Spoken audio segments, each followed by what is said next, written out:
Let me tell Alfonso. Maybe he would be up. Maybe not.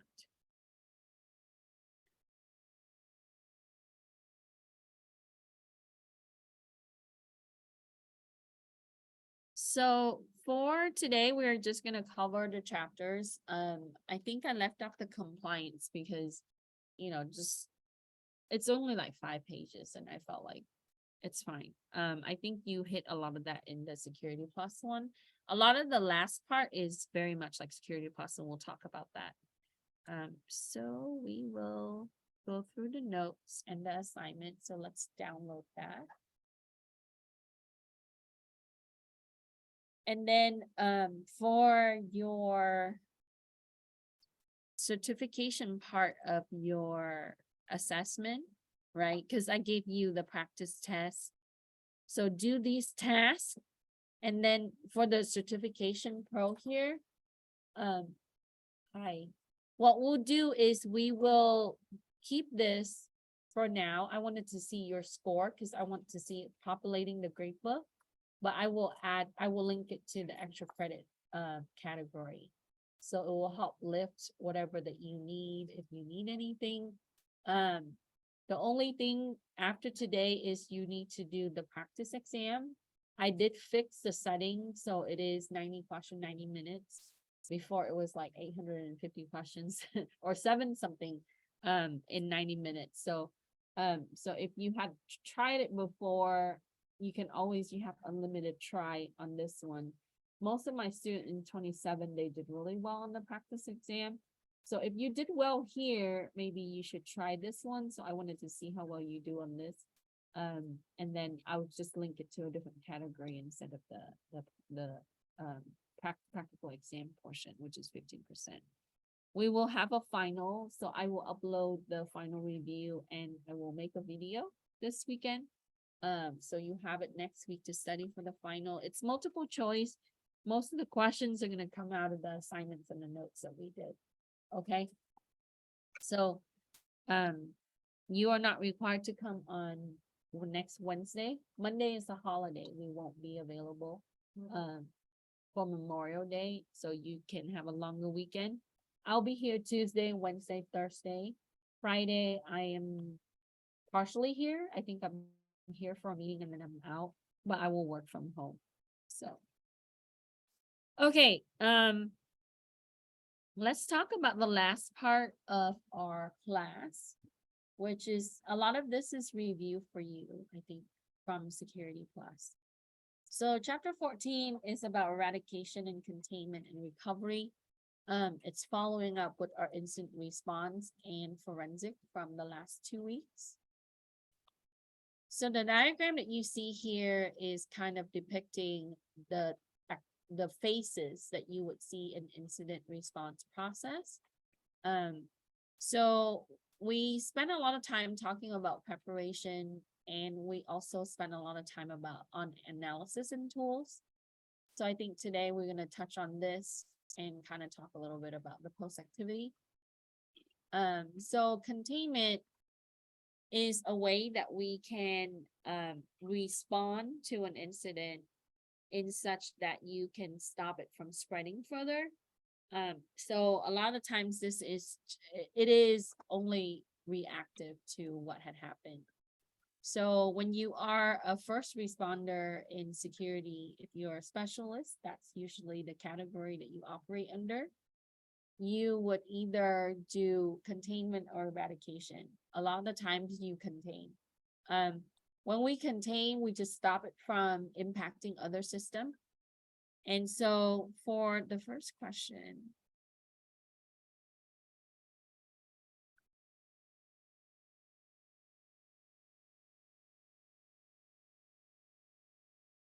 let me close the For the first question, it asks you, why is containment a critical activity in incident response procedure? And I'm sorry about last week's video. I needed to trim it and YouTube take a little bit, and then I had kept it on private, but I will link it. I know I'm like a week behind on it, but it will be there in case you need to submit. And then I did catch up with your grading. So after today, we'll update the grades some more. Final review will not be required, but it is recommended, so I will have the video and the document up for you this week. All right. Hey, light today, so thanks for coming. Yeah, we're just gonna do the assignment. It's our last meeting, so I'm just gonna not torture you anymore. So spend some time on practice exam and the pro. So the pro certification, I'm gonna link it to the extra credit instead. But do try to do it, see how you score, okay? And then the vouchers, if I give you the voucher, that's gonna expire on the 2nd. If you want a different voucher, CompTIA is gonna give me the extended date until September, yes. So that's the only extension that they're gonna give me. They already gave me the warning, because they're like, we can't extend it, because I was like, can you make it December? And they're like, no, September. Yeah, they're like 90 days, so it's gonna be like the beginning of September. So I will receive that this For week. this exam, are you talking about the previous one? No, for the CompTIA. Okay. Yeah, so if you haven't gotten voucher and you need one, I need to burn them by September. So email me and then I will give them. But if I gave you one and you can just go for the test and see how you do. And if you need another one for, whatever, just email me, right? I have a ton of them that I need to burn by September. So I can give them to you and you can schedule the test in September and use it. So it's gonna expire in September. People who got this, the vouchers right now, they're the ones that If- have to do it. Did you schedule your appointment? Okay. Well, we'll see. Hold on to it. Because I sent the list of the ones I distributed and the ones I still have that's not distributed. So they're working on the one that I haven't given out. So I gave them a list. These are the ones that I gave to these students. But I'm thinking that they're running the query in the database. They said that their tech is gonna take like a few days. So I'm waiting for them to write back to me. I'm assuming that the ones that I haven't given out, they are gonna extend the date. Right, yeah. So if you haven't used it and you want to give them back to me so I can ask for the extension, I can go back to Brian and I will be like, sorry, I missed two. So we can do that. I think they're okay. Yeah, so I know Brian for a while now, so. I think I didn't specify a date, but I think I sent you a message. Okay. Well, if you did make an appointment, just go for the test Okay. and see how you do, right? Burn it up and then I will give you another one. Okay. I thought, look, if you're taking the test. It doesn't, they cannot disclose that to other people, right? When you pass, they give you a thing, a card, a badge or whatever. They cannot tell other people how many times you fail. Unless you authorize them to, but they can't, right? That's private information. And you don't have to tell them you tried 2 times, 3 times, 20 times. It's, I have one scheduled on the 2nd, so I don't know if I should just do go it. for it, just go do it. Do it. If you pass, great. If you don't, go again, right? In September. I really feel like if you go through it, you kind of have to experience and it's good. If you pass, then you already know that you know the stuff. If you don't, then you can try again. I don't have a problem with you using another, because either way, I still have to give you 2 vouchers anyway, so. And then if you don't use it, then what, if you cancel it, I can ask them to reset your voucher for September. That's up to you. But that's gonna take a few days again. Yeah, it's easier just to use a new one, huh? Yeah. So if you cancel it, you can let me know. I'll just give them that code and then they'll reset it. So just to refresh, it's until say September now or so until June? Yeah, so if I gave you one, likely that they probably not reset it yet. So if you want that one reset, we have to send that in individually. The ones that I haven't used is reset until September. I'm waiting for those. So if you want to swap for the September one, we can. Right, so they said Thursday, tomorrow, maybe they'll send it to me. So I hope to get it by Friday, because I've been receiving a lot of emails from the A+ class online, because I started asking them. And so I told them that, I'll try to send it out. But, so that's free, and then we'll work on the stuff for next year. But yeah, so if you want to sit for the test, if you want to cancel it and then swap it, we can. Okay, not a big deal. Also, you can take it from home Yeah. at any time. They'll even let you take it at midnight. Yeah. Because they're proctor around the world to do it. All right, so we talked about containment as a critical area because it stops it from impacting other areas in your organization. Now containment can fall into two categories, and we'll touch on that right now, right? So containment, and for the priority stuff, you can find that here on page 1. So in containment, normally you need to really look at like the resources, whether it's impacting your evidence preservation, and then also looking at the duration for your solution.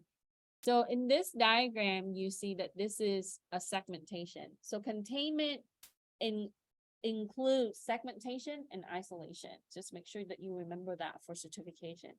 So when we say segmentation, what that does is we just segregating a certain part of the network that's impacted, right? So you might have a network that has everything connected, right? What you can do is you can take the segmented area or the quarantine area, and you connect it to, you set the firewall and you connect it through the firewall. It's still be able to connect to the public network or the internet. So segmentation allows you to do this. Whereas isolation, you disconnect it completely from everything, right? And we would isolate when we face malware, like ransomware. We would isolate when we have specific heavy or high level of impact for that particular system. So make sure that we distinguish the difference between segmentation and isolation. Okay, and that's part of containment. So speaking of segmentation, I think that we talked a little bit about this if you have learned networking. So a way that we can segment a network, the easiest way is through VLAN. You can do it physically through switch router cable, and you connect it on separate systems, on, physically segregate that network. But most people don't do that because it takes time and reconfiguration, and it impacts your major internal network. So what you would do is you would set up a virtual local area network, right? And you can do that through level 3 and up switch, as long as it can route. Usually level 4 switch is ideal. And that way you can create a segregated network, or what we see as a quarantine network for containment. This allows you to still be able to gather the evidence on the systems that are impacted, but yet you can also keep, your network operation as normal for the rest. So you might have 20% impacted, 80% is still functional, so you don't shut down your entire network or your business. And a lot of times this is a quick change. Normally you do see that network administrator, they might have a couple of VLANs sitting in the back, right? It's not activated, but you can turn it on as soon as something happens, or you want to use it for testing. And then what you do is you would set up the ports to be able to connect it. And I think in CIS40A, we talked about this. And if you haven't taken it yet, maybe when you're taking your networking classes, either here or RCC, you do touch on VLANs. VLANs is very useful for a lot of things. I actually love VLANs because I think VLANs is just a good way for us to kind of manage a lot of things in security. When I came here, this lab is on a VLAN. When I came here, I asked for this lab to be fully open, right? Like no restriction would filter through the firewall and whatnot. And they asked me how. And I talked, so they brought a security specialist down, and we talked, and I said that I want 2 ports, one on the wall and then one set up back there to be on a VLAN. So that way they can monitor this lab separately. So you can definitely put people on VLAN if you want to closely monitor it and test it. So it's great. But VLAN is attackable, right? A lot of people use the thing that, oh, if I isolate it on VLAN, if you can get to it, they can get to it. So it's just a way you have to make sure that you protect your quarantine, or find ways to make sure that you control it. Okay. So the 2 techniques, we touched on this already.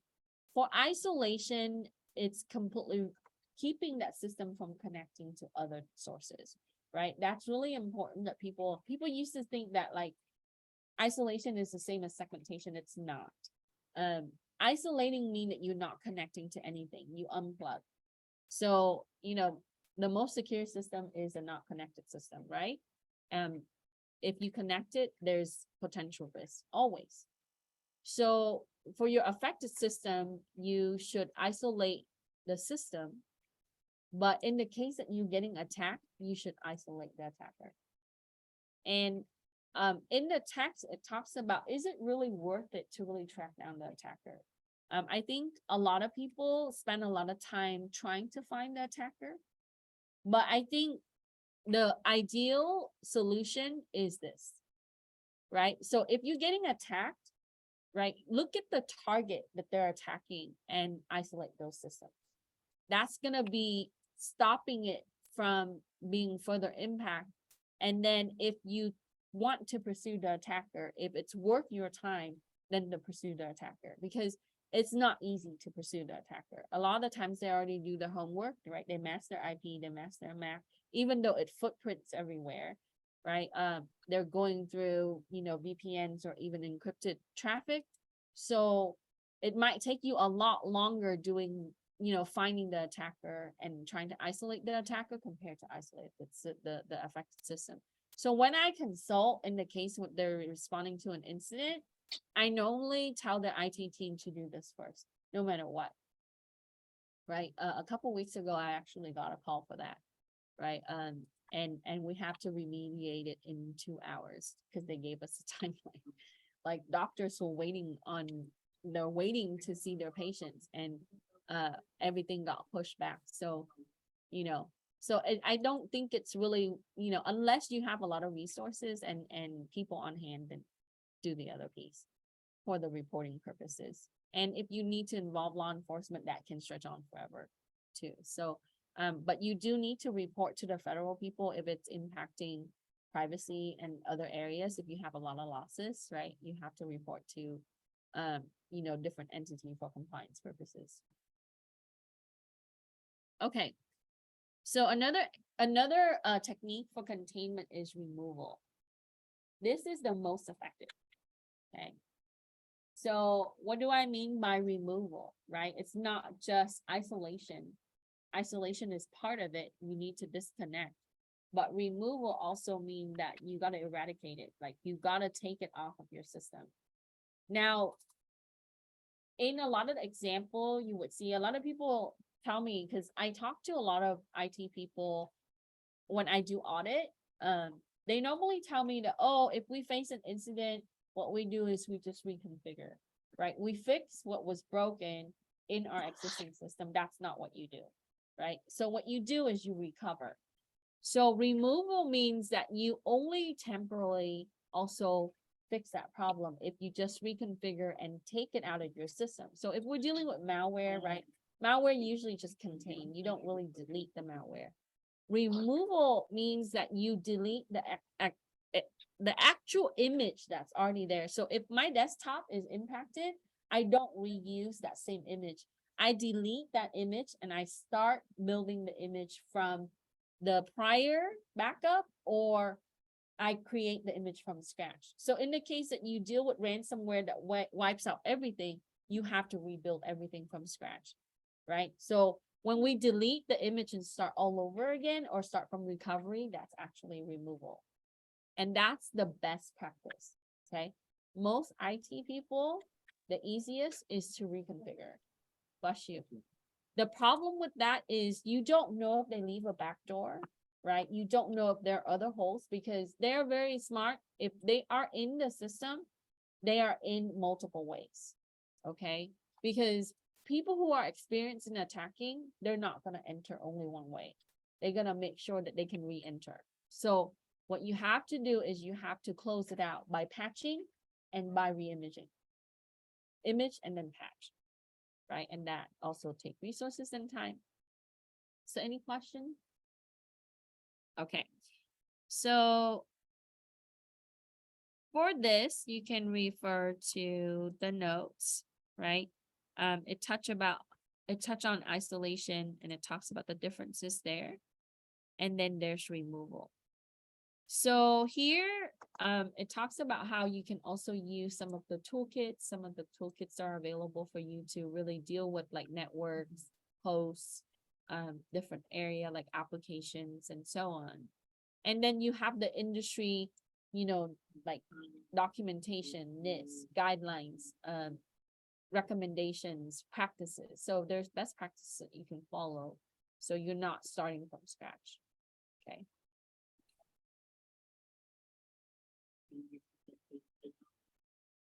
All right. We talked a lot about evidence gathering and handling last week. So when you do this, make sure that we keep record of it, make sure that we do the chain of custody. We touched on that already. And then I talked about identifying the attacker. So the easiest way to find the attacker is by IP address, right? A lot of time we can sniff it out, but if they mask it, so what you do is once you find an IP address, that public IP, you use WHOIS, or you use the IP address locating system. I don't know if you guys ever heard of GeoIP. I use GeoIP a lot. I really like it. You take a public IP and you go to that website and you plug it in and it tells you exact physical location of that IP address, right? It's beautiful. It's done in Python.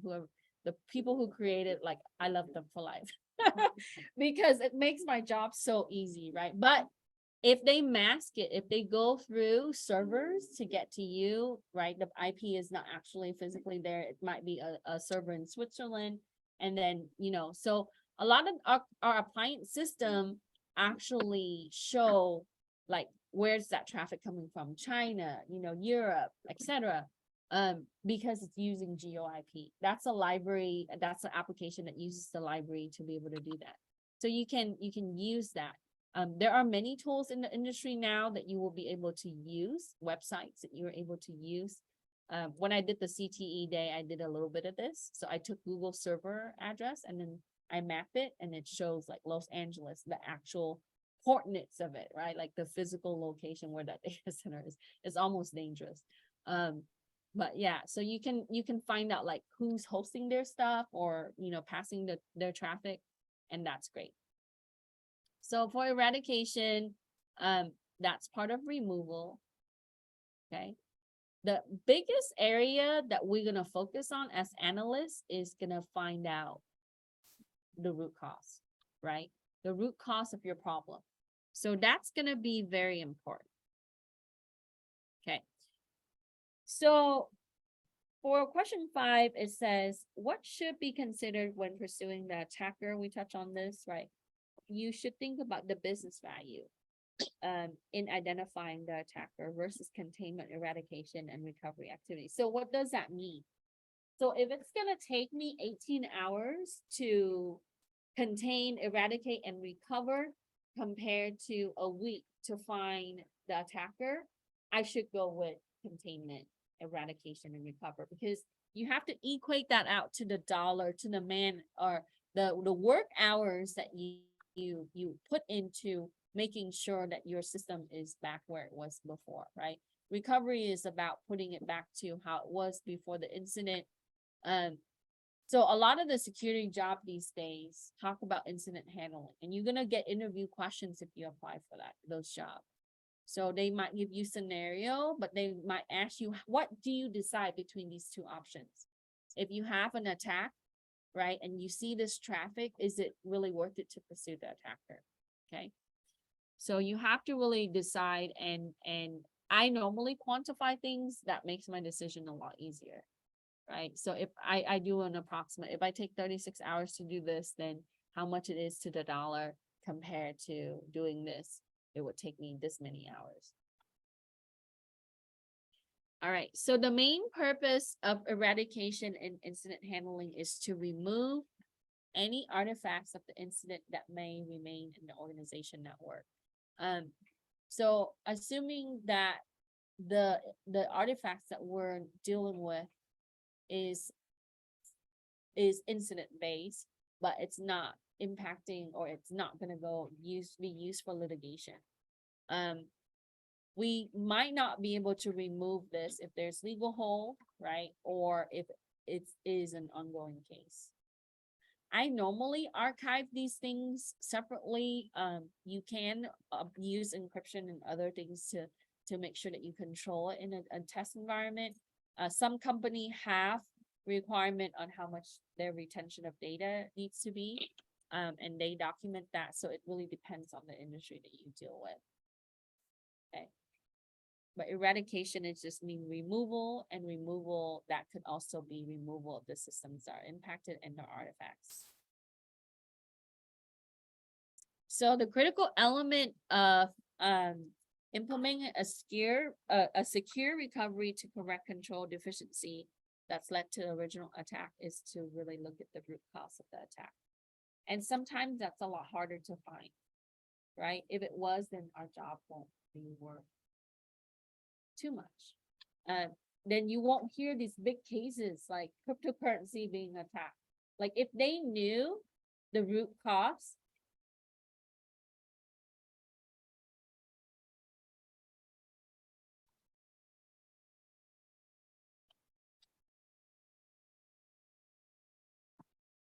second time, or Sony. So a lot of the times it's a lot harder than what people say. This job sometimes is, you think you have the answer to something, but it might not be exactly that. Bless you. So the fluctuation with that is also really depending on a lot of different factors. So as an analyst, you have to keep an open mind, right? You know,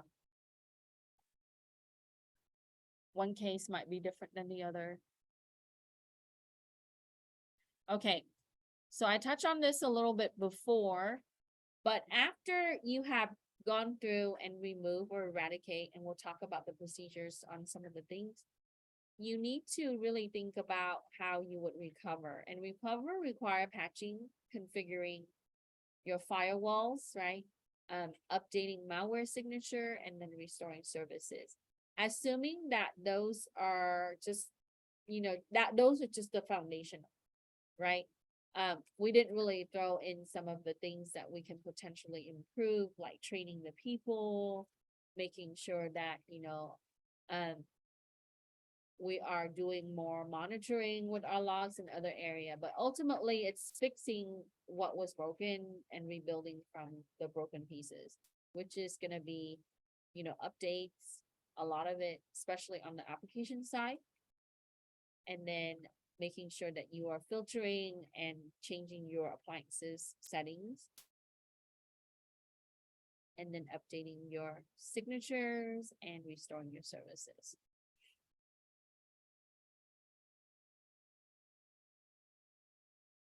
Any questions? And then, you guys learned before from CIS27, right? And then we touched a little bit on this a while back, is we gotta look at the downtime and the recovery time. So your recovery objective is very important. Anybody who, so my students, when they put down, I know how to do BIA, right? You need to make sure that you know how to do RTO, right? And then your recovery time objective and your downtime objective. So you gotta make sure how long is your down, and your recovery has to be less than that. Okay, so we're gonna touch on BIA briefly in this class. This class is like 27 with a little more. Okay, so after going through this class, I think that it's gonna help you review for 27 as well. Any question? Okay, so I put that down on this part, and it goes over like reconstruction, reimaging, rebuilding. And then it talks about patching your system and your application. So a lot of the times we focus on the direct impact first, the compromised system, and then you work outward, right? And then eventually you would have other areas. So when we get rid of things like data, drives, artifacts, stuff like that, you are gonna use 3 options for disposal: clear, purge, and destroy. This is, there's a policy that we have to write for this, what does clear means, what kind of procedure that we have in place for clear. What does purge mean? And I think when you took CompTIA or you learning CompTIA A+, it also talks about this, right? How do we dispose? Yeah, sanitizing is a big area right now. The reason why it's a big problem is dumpster diving. Okay, for the physical components. And then also, you know, dumpster dive, you can recover a lot of the data, even if you try to wipe, right? Because the disk doesn't always delete everything. So we want to make sure. And then we also want to make sure that people are educated about this. I had worked, or I contracted, currently I'm contracting with a company now. They have a policy where employees don't carry anything inside the facility. So when you walk in, you know, you have your smartphone and you leave with your smartphone, and your smartphone actually getting checked too. So what you do is you have nothing. You don't bring out paper. You don't, and I'm totally for that policy, because when people start printing out things, that becomes data leak. And you know, so in the highly security area, you don't get to bring things. So it makes this job a little easier. Okay, so let's answer some of those questions. So we got these. All right. So for 9, it asks you, what should you do after the attacker has compromised the system? We talked about rebuilding the system from the backup or images instead of reconfiguring, right? Simply reconfiguring is not good enough. Back in the day, that's what we did. But since the early 2000s, we started doing well with imaging. So when you build system, you can create the image. You can use software. I think Norton or now Symantec, right? They use like ghost technology from back in the day. I ghosted many systems. So you basically capture the image of everything that's installed on that ideal system, and you would store it, or you can carry that out throughout all other system on the network. So it streamlined your installation. But at the same time, that image is important, because in the case that system, something happens, you have that image or the backup, which you guys have now for the manufacturer image. It's there on your system all the time. So when you recover to manufacturer default, that's the image. Degaussing. Yeah, you can DDoS. Yeah, once you learn A+, those things always stick with you, right? Just thought yesterday. Good. I know what drilling was a thing. Drilling was Yeah, a so thing. physically drilling through like boards and chips and things like that, it's harder to put pieces together. I actually have seen, I had gone to a clean lab in San Diego who does data recovery. They were charging a lot, but they had taken a broken hard drive, HDD, and by platters, and they put it into a machine that reads it. Basically, it's just a reader. It scans through, and it uses the read and write head, very similar to, think of it like just an enclosure that's really big. And then they put the platter in, and you have to be in there in like clean environment, because it's like hard drive, it's vacuum sealed. So you can't even have like one speckle of dust. I wanted to look at the process, and I knew someone who worked there, so they brought me in to look at it. It's really cool. Everything is, at the low level, but there's a software that interpret all of that, and it builds, pieces of data from that. So there was a company that, something happened to their drive, and then they wanted to recover. But when you drill through and punch hole, it's harder to do that, because there are places that you can, you can plug things in and read. And then, so we talked about the 3, right? The 3 ways that you can dispose of media: clear, purge, and destroy.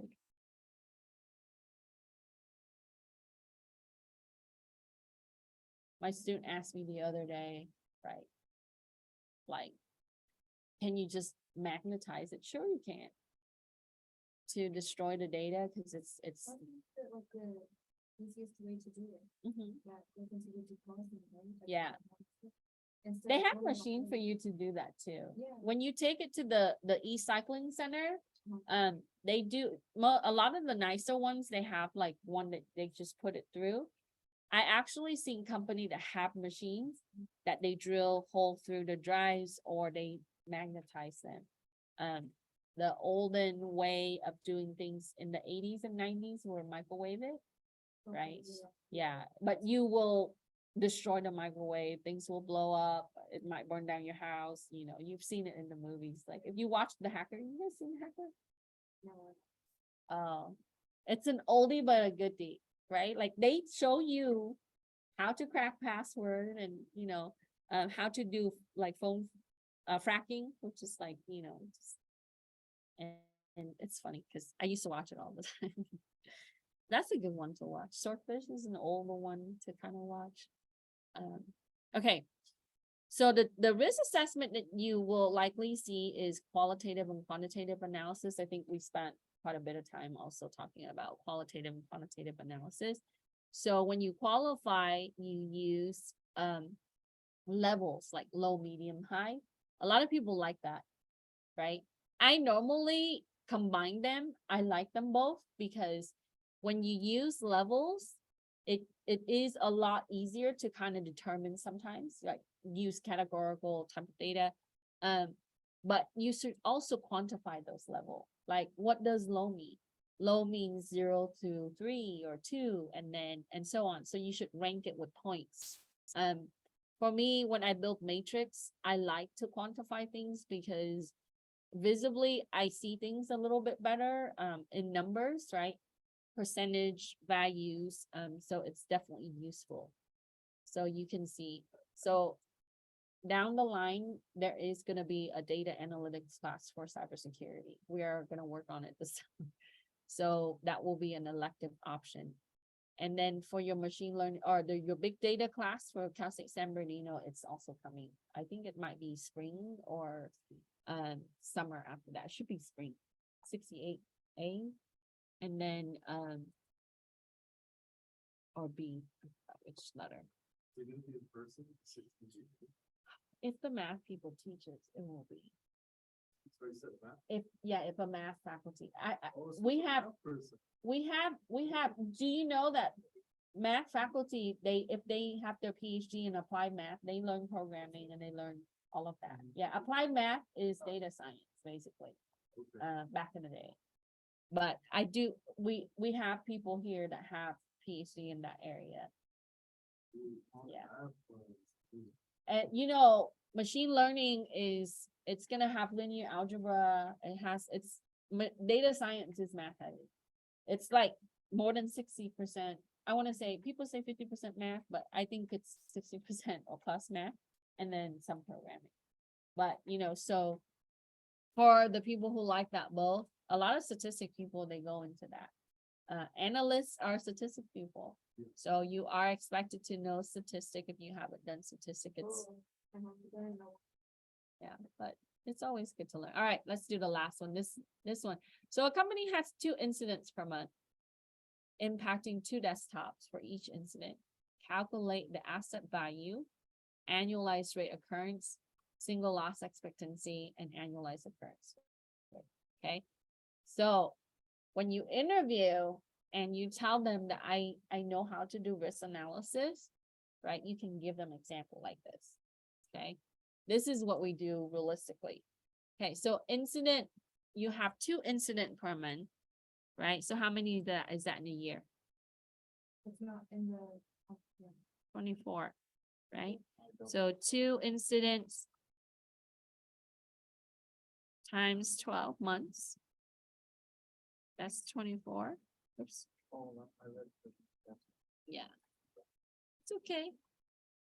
Right, you were looking at the 2 desktop, that's why. Okay, all right, so we're gonna do an estimate for a desktop, right? Most business desktop costs roughly $1,500 or more, but we gotta equate in the software, right? The licenses and all of that, because you might have to replace the hardware plus the licenses, right? So we're gonna give it roughly, how much do you think? 2,500? Yeah, because usually it's $1,000 plus for software. That's with the basics, like Microsoft just costs a ton.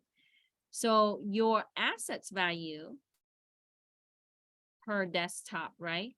So per desktop is we estimated 2,500.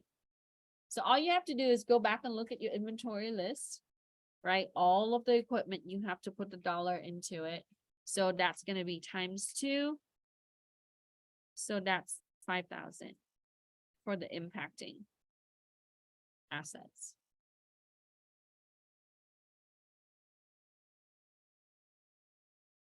That's the value for the impacting assets, okay?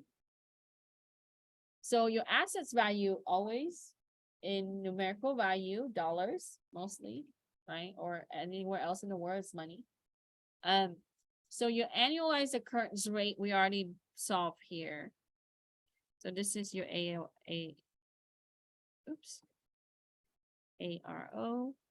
I'm sure Jose does this because CISSP, that's all this does. Yeah. It's risk analysis, that's all CISSP. The whole test is all on that in different scenario. The choices are so close. So we already solved this. So a single loss, your SLE is $5,000. All right? Because every incident I have 2 losses, right? That costs $5,000. Okay, so you see, so you start with the asset value and then you look at, how often per month. So each month, right, this company lose $5,000 and then you multiply that out to the year. So the annualized loss, right? Loss expectancy is how much? So you take $5,000, you multiply it by how many times? Potentially 24 times. I'm sorry, 12, right? Because each month we lose $5,000. We multiply it by 12 months. Yeah. So that's $60,000. Another way to look at this is you can take 24 times 2,500 and then that will still give you 60. So I'll type that. Or you would take each system cost, which is each loss, you multiply it by the annualized occurrences. That's also going to give you $60,000.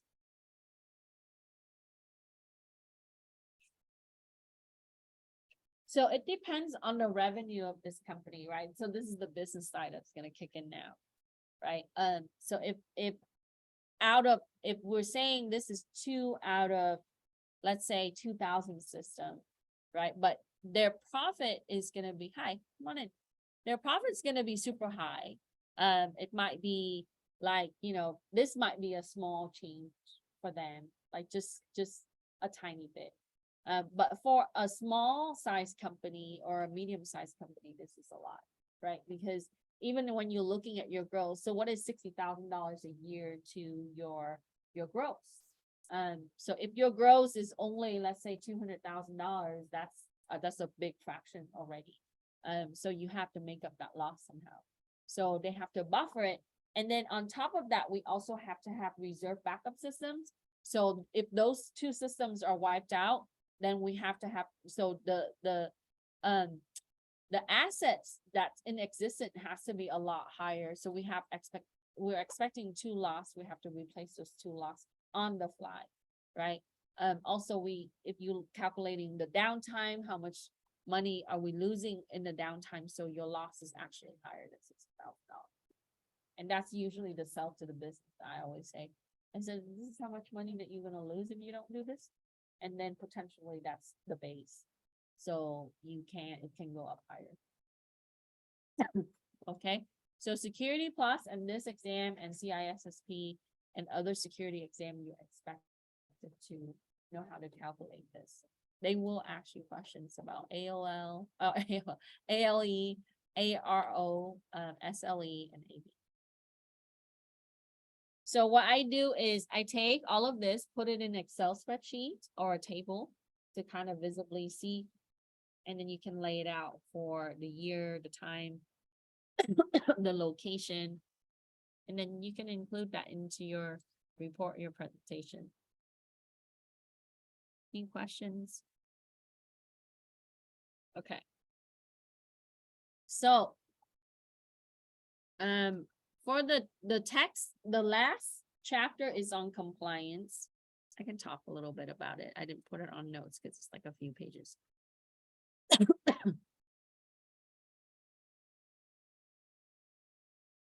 They never changed the filter? Huh? The filter? Yeah, I asked them, but.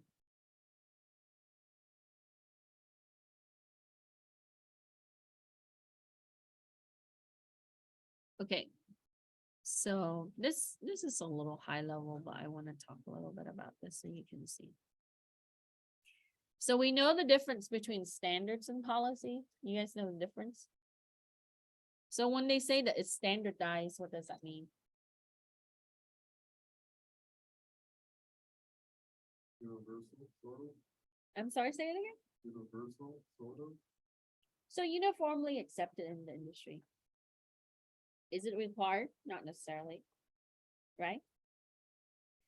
But in governance, you want to follow standards because that's what everybody accepts, right?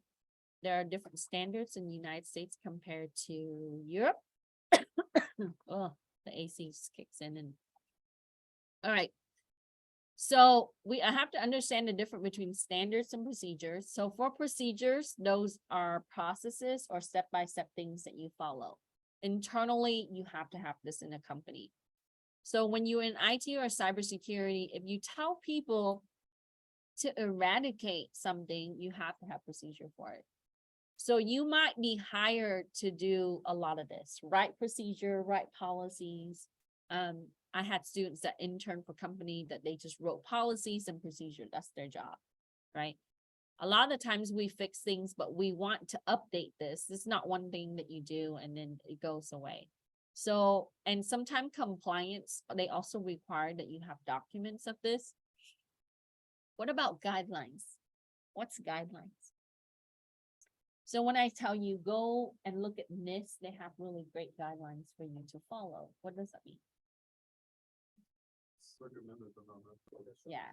Yeah, so NIST put together standardized practices, right? It's recommended, but you're not required to do that. So guidelines are just industry suggestion. A lot of people follow it to the T because like COVID and all of these frameworks that are in place because it established a lot of things for you already. So you don't really need to customize anything, right? If it is, it's very minimal. So guidelines are recommended and suggested. So make sure that you understand the difference. I'm pretty sure your certification will ask this. So for compliance, the important part, you have to look at state level. So city, state, federal, that's first, right? It trumps a lot of, so the federal area, a lot of the times it's a lot more broad than your local government. So, for example, privacy rules are different in California and New York compared to other states, right? So if you operate physically in California and New York, it doesn't matter. So you see a lot of the tech company, they operate here, their headquarters here, they have to fulfill compliance for privacy in the state of California. So that means that whenever that there's an incident that deals with data leak, they have to inform the consumer, right? By law, they have to do that. Whenever that you change security policy, you have to inform your customer, right? It doesn't matter what scale, that's what California requires. So there are different things in place. So I want to zoom in a little bit. I'm sure you guys heard a lot about this. I talk about this in Security Plus as well. HIPAA for healthcare, right? That's very important. A lot of it has to do with, data privacy for from the service provider, between service provider to the clients or the patients. How we retain data, how we share data, how we access data, and how people access data. Especially now that the patient can access the website to be able to look at their healthcare record or obtain their healthcare record. So And some of that technically we have to control how data is shared across, okay? PCI DSS, that's for what? Financial industry, right? Banking, payment cards, things like that. So all of these usually require some form of encryption, right? On HIPAA, I work with HIPAA on the wireless side. You have to make sure that you comply with HIPAA requirement for encryption. Like if you have a Wi-Fi, you know how you go to the hospital and there's like public Wi-Fi, and then there's like nurses and doctor Wi-Fi, and then there's like the secret Wi-Fi that they use for other machines, like the IoT stuff. The reason why we put those and we block them from SSD, sharing SSD to others, and we would shield them, is because IoT devices are so prone to attacks. So we normally put them on a secret Wi-Fi. You can scan with special tool to find secret Wi-Fi. A lot of the times you can't see it. The idea is that if you don't make it visible, it's not used. Okay, so when you make things less visible, it's just the same thing with the user. You don't put it there, they're not going to open it. So it's ideal to do that. Sarbanes and Oxley, we talked about this before. I think SOX is used for things people stock trading type of company. So anytime that they're on the stock market. And then FERPA, you all know this because you go here, right?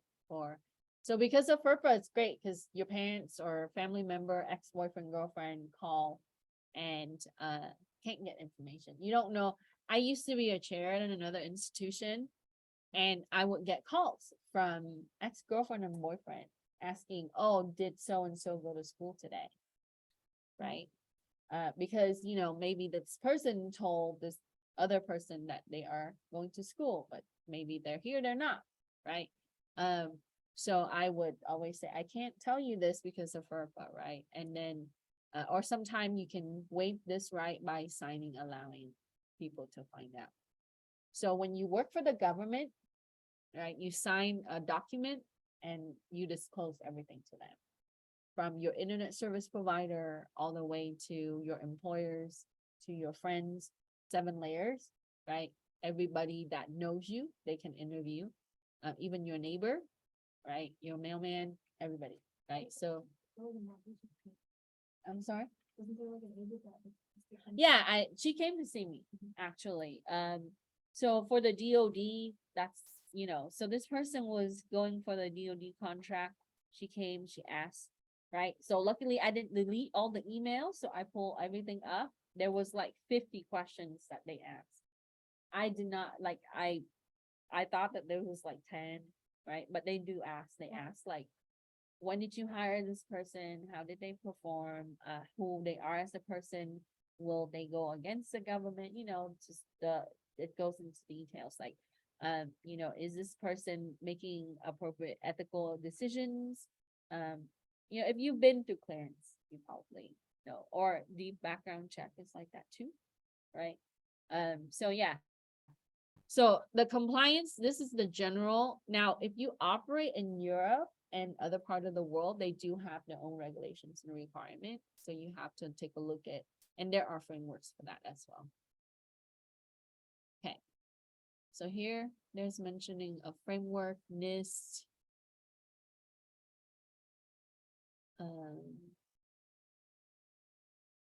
So when you work with these framework, you're going to see ISO number.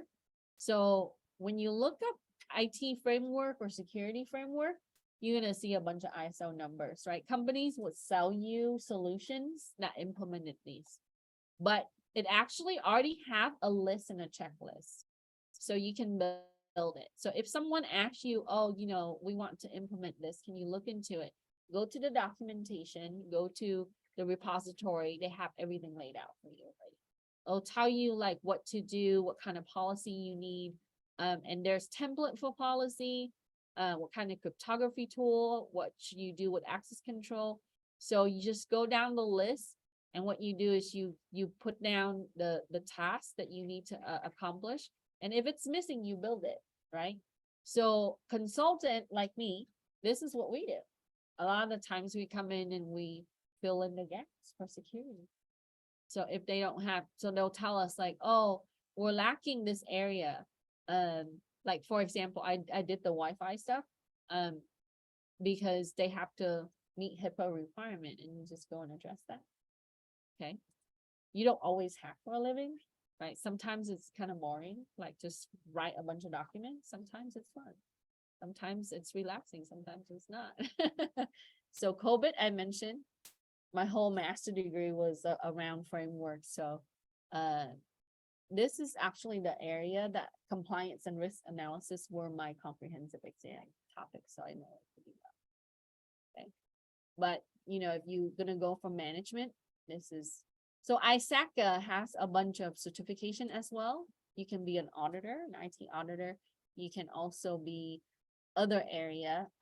When you are an external auditor, you get on the national external auditor list, so people can contract you, or you can work for a company that subcontract with other companies. So, for example, the casino, they would contract with the company that would hire you, so they contract you for a certain amount of time. That's definitely also a good area that you want to get into, because people don't fix things until it's broken, and auditor comes in sometime on 1 year. Annual auditing is required for most compliance body, right? IDLE is also another good one that you should go for if you become an IT manager. Okay, but it also touch on development too and services. So you see a lot of IT manager has this certification, IDLE level 3. I was level 3. Yeah.